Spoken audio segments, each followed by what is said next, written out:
Jaringan Dasar atau KJJ di kelas 10 TKJ. Assalamualaikum warahmatullahi wabarakatuh. Selamat pagi semuanya. Waalaikumsalam warahmatullahi wabarakatuh. Pagi, Bu. Gimana kabarnya hari ini? Baik, Bu. Semoga semuanya dalam keadaan sehat dan semangat ya. Ya, Bu. Oke, sebelum masuk ke mata pelajarannya, mari kita berdoa yang dipimpin oleh ketua kelas.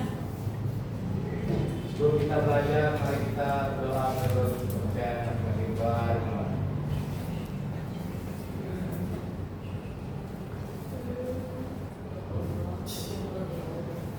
Berdoa selesai. Amin. Sebelumnya kita akan absen dulu ya. Ya, Bu.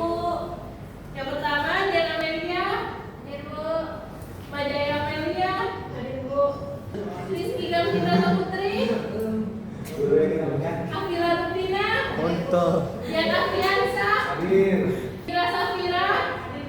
Baik, hari ini kita akan belajar materi baru yaitu tentang komponen-komponen komputer. Ibu Nisa Savitri yang akan mendampingi kalian di mata pelajaran komputer dan jaringan dasar atau KJJ di kelas 10 TKJ. Tujuan dari pembelajaran kita adalah supaya kita bisa mengenal bagian-bagian penting dari komputer-komputer dan memahami cara kerjanya supaya bisa tahu fungsi dari setiap bagian yang ada di dalam komputer. Nah, sebelum memulai, pastikan kalian fokus ya dan jangan lupa catat hal-hal pentingnya. Sebelum kita masuk ke materinya, yuk kita lihat dulu tujuan pembelajaran hari ini. Tujuan pembelajaran yang pertama yaitu kalian menyebutkan komponen utama komputer. Yang kedua, menjelaskan fungsi setiap komponen komputer. Yang ketiga, mengelompokkan komponen berdasarkan fungsinya, yaitu input, proses, output, dan penyimpanan. Kalau kalian bisa capai 3 tujuan ini, berarti kalian sudah paham dasar dan pentingnya dari sistem komputer. Oke, siap ya, kita mulai ke materi intinya. Nah, anak-anak, ini alur sistem komputer. Data masuk lewat perangkat input, setelah itu diproses, lalu keluar output, baru di penyimpanan, yaitu storage. Hasil ditampilkan lewat monitor, dan semuanya itu disimpan sementara atau permanen di storage-nya. Semua komponen bekerja sama untuk mengolah data menjadi informasi. Selanjutnya itu perangkat input. Perangkat input adalah alat yang digunakan untuk memasukkan data ke komputer. Contohnya yaitu keyboard, mouse, scanner, dan webcam. Ini adalah contoh keyboard, mouse, scanner, dan webcam. Tanpa perangkat input, komputer tidak dapat menerima perintah dari pengguna. Selanjutnya, perangkat processing unit atau processing unit, yaitu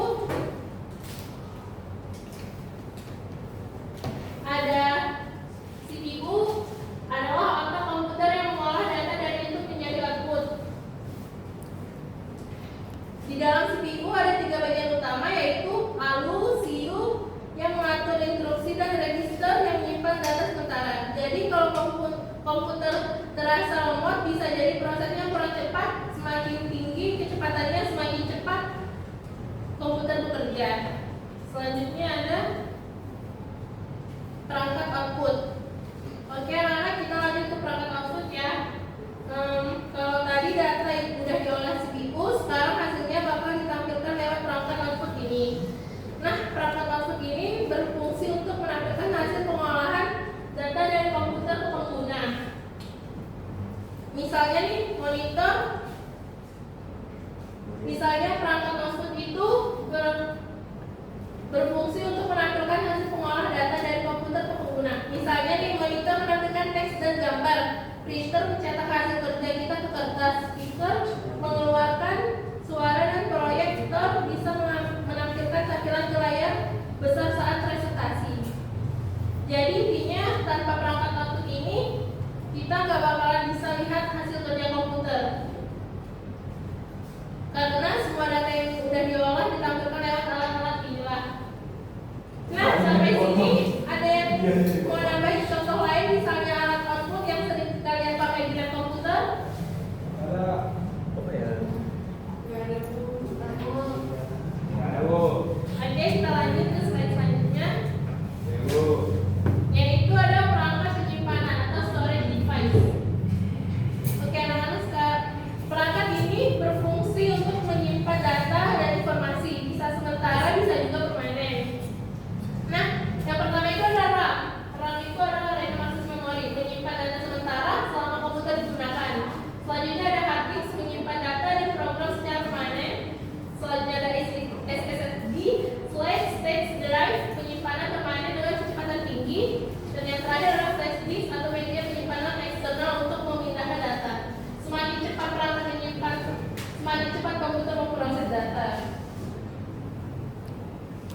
Jadi perangkat penyimpanan ini penting banget supaya semua hasil kerja kita nggak hilang dan bisa dibuka lagi nanti.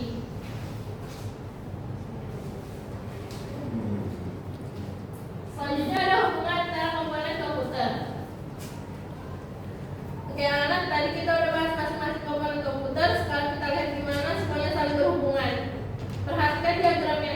Diagram ini yaitu ada data yang masuk lewat perangkat input seperti keyboard atau mouse akan diproses oleh CPU. Setelah itu hasilnya keluar melalui perangkat output, misalnya monitor atau printer. Nah, selama proses itu berjalan, data juga bisa disimpan di perangkat penyimpanan seperti hard disk, RAM, supaya nanti bisa dipakai lagi. Jadi, semua bagian ini tuh saling kerja sama, nggak bisa jalan sendiri. Kalau satu aja nggak berfungsi, komputer nggak bakalan bisa bekerja dengan baik. Nah, selanjutnya sebelum kita tutup pembelajaran hari ini, coba kita refleksikan dulu ya supaya tahu sejauh mana kalian udah paham. Pertanyaan pertama, sebutkan 4 komponen komputer yang tadi dan fungsinya. Siapa yang bisa jawab?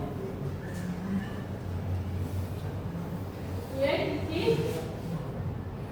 4 komponen utama komputer itu ada input, proses, output, dan storage, Bu. Iya benar, ada input, proses, output, dan storage. Semuanya saling terhubung dan bekerja sama dalam sistem komputer. Yang pertanyaan kedua, mengapa CPU disebut alat komputer? Siapa yang bisa jawab? Oke, Amel. Karena CPU yang mengatur dan memproses semua data yang masuk, seperti otak kita mengatur tubuh. Ya benar. Bagus sekali jawabannya. Yang terakhir itu jelaskan perbedaan antara RAM dan hard disk dalam menyimpan data. Siapa yang bisa jawab? Oke, Vila.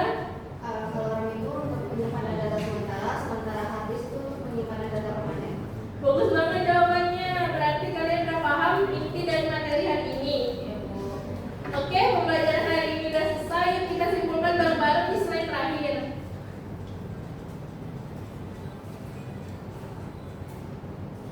Oke anak-anak, jadi hari ini kita udah belajar tentang komponen-komponen komputer. Kita tahu kalau komputer bisa bekerja karena adanya 4 bagian utama, yaitu input, proses, output, dan storage.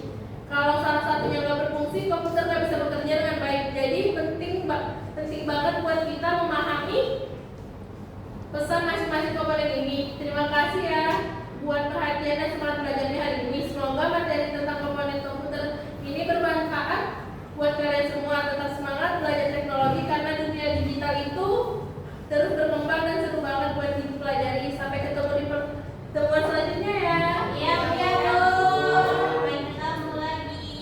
Baik, sekian materi kita hari ini. Sebelumnya kita akan doa penutup yang dipimpin oleh ketua kelas lagi.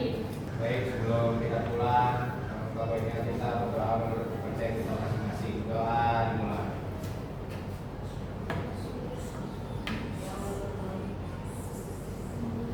Doa selesai. Sekian, wassalamualaikum warahmatullahi wabarakatuh. Waalaikumsalam warahmatullahi wabarakatuh. Terima kasih, Bu.